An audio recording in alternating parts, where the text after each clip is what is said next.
ድንግል ሆይ እመቤቴ የአምላክ ስጦታ ሩሩሃ እናቴ አለ ውስጤ የምነግርሽ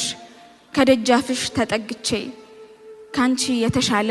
መሸሸጊያን አግኝቼ ጉንጬ በእንባ ቢርስ አንደበቴን ቃል ቢያጥረው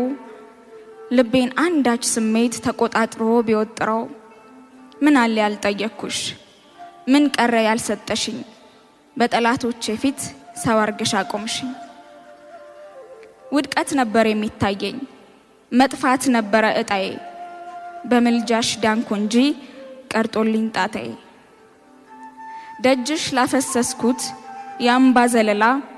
በመዳፍሽ ዳብሰሽ ያረክሽልኝ ተድላ ንጽሕተ ንጹሃን ቤዛዊተ ዓለም ወዳንቺ ጠይቄ ያጣሁት መልስ የለም ይሄው ዛሬም ልክ እንደ ልማዴ ጉዳይ ይዤ መጣው ላወራሽ ከሆዴ እማ አምላክ